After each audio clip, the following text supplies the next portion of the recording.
The doorbell rings, and you feel a sudden, quiet resistance inside.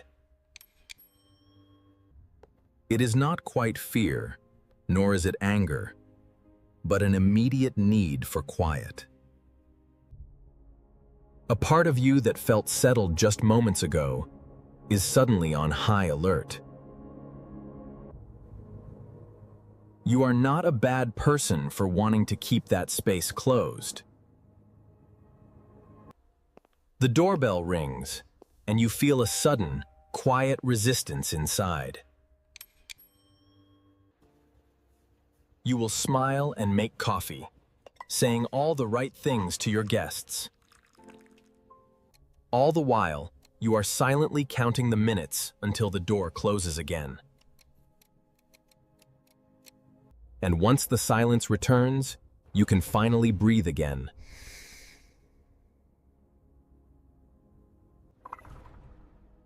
If this feels familiar, you have likely spent years wondering what is wrong with you. Why do others welcome company so easily while you find it intrusive?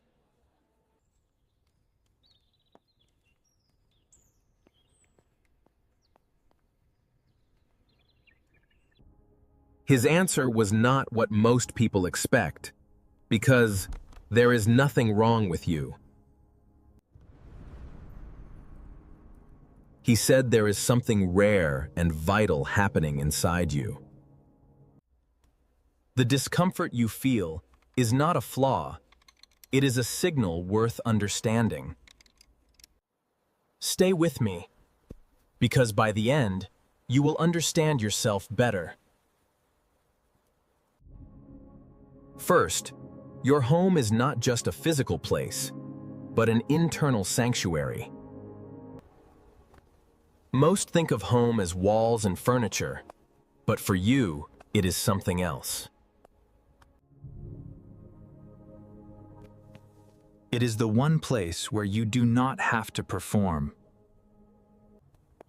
The version of yourself that exists for others can finally rest there. Jung called this place the inner sanctum, where you recover your energy. Highly sensitive people do not just live in their homes, they recover there. It is the one place where you do not have to perform,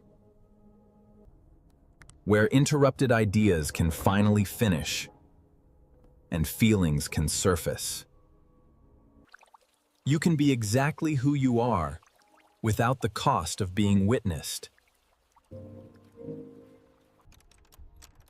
But when someone enters that space, your nervous system registers it as disruption. It disrupts the careful internal order you have been building all day. It is a fragile equilibrium between public and private reality.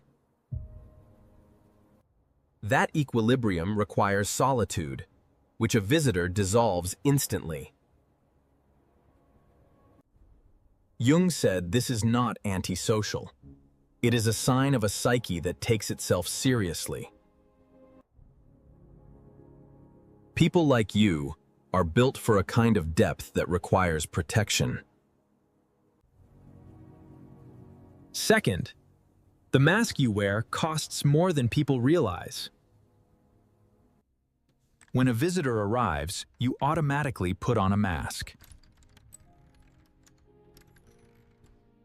It is not dishonest. It is just an automatic persona.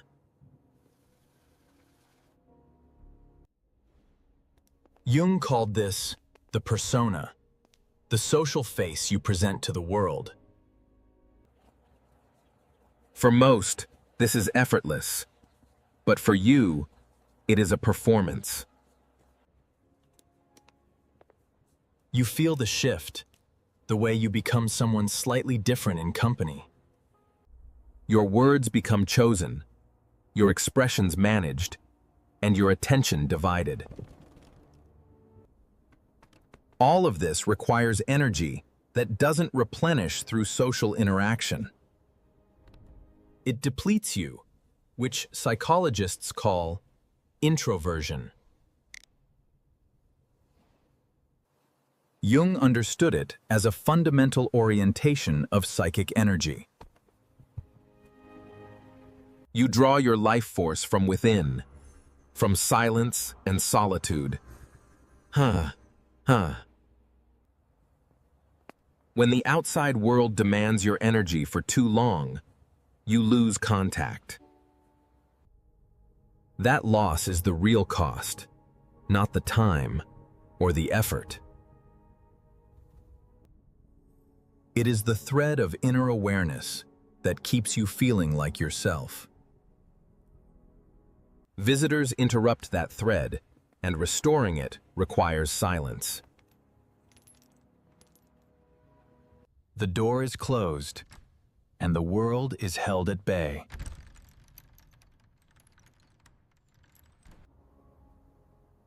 Third, what Jung said is actually happening inside you right now. Beneath the persona, every human being carries a deeper self. He called it the individuation process, the movement toward becoming who you are.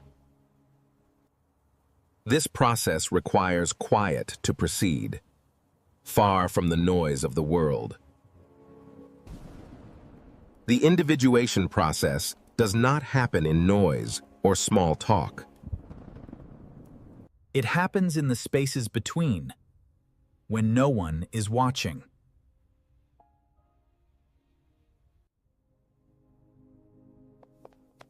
When the mind can finally turn its attention inward.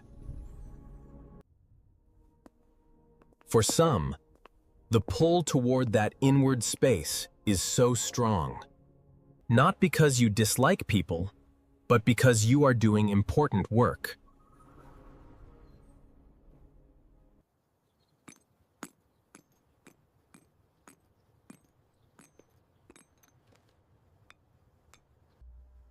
The shadow work, the integration of parts that only emerge in solitude. The deep and invisible process of becoming more fully yourself. Every hour you protect your solitude, you are working on that process. Jung believed that process was not self-indulgence, but the most important work. Stop here, because something needs to be said before we continue.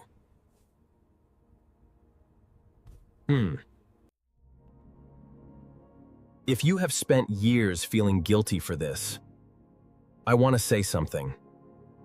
You are not cold, you are not selfish, and you are not failing.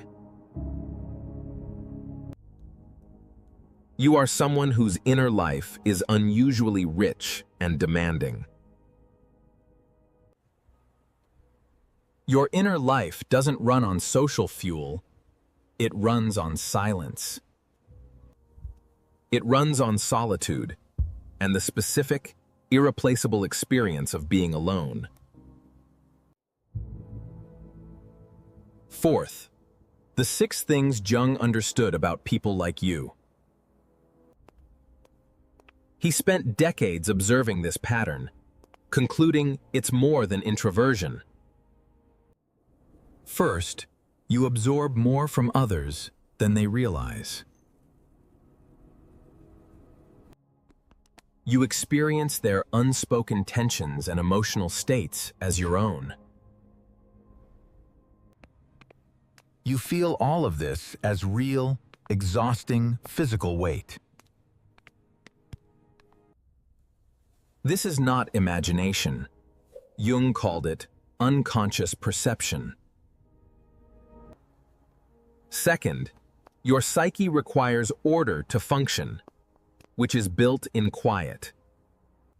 A single visit can disrupt that order, taking days to restore. Third, solitude is not emptiness for you.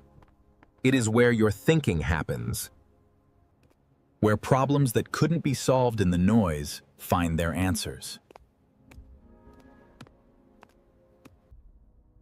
Your solitude is productive in ways that most people's is not.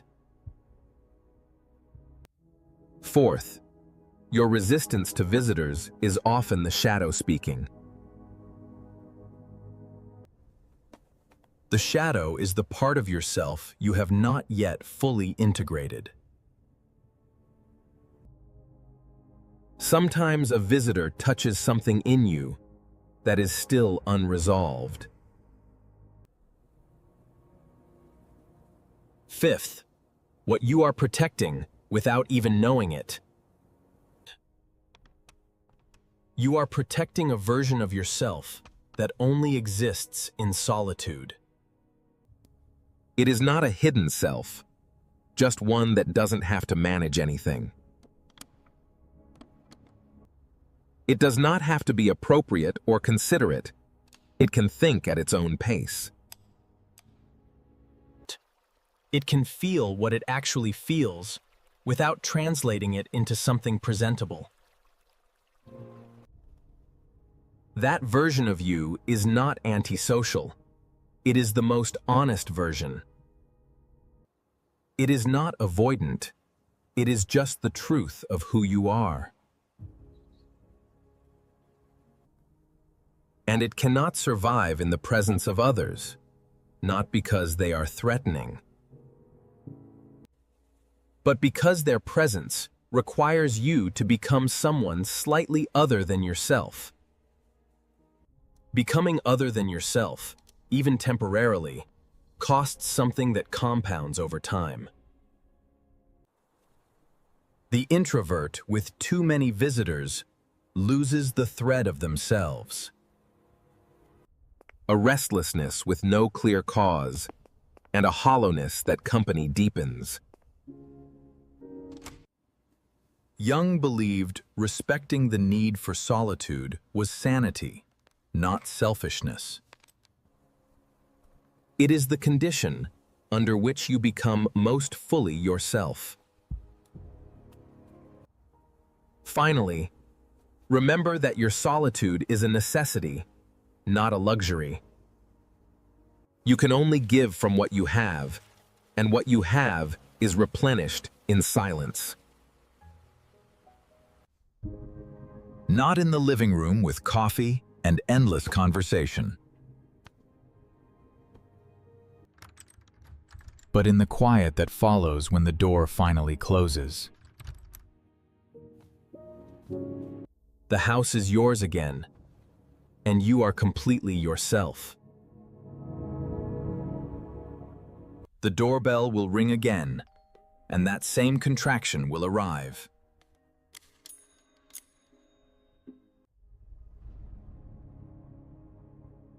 That quiet resistance you have never known how to explain. Now you know what it is. It is not rudeness or damage. It is a psyche that knows what it needs to function at its fullest. A self that requires solitude, the way other systems require other things. Not as a luxury, but as a condition for your well-being.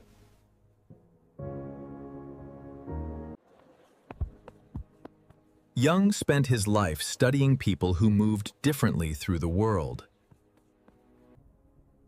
who needed different things, and who were often misread and mislabeled.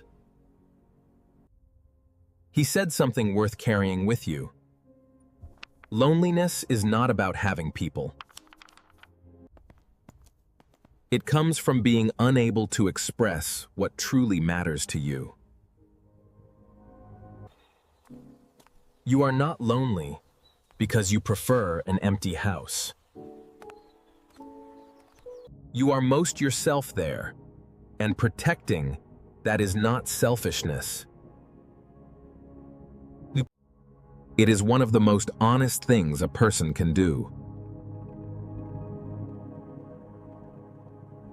The next time someone asks, you don't have to explain.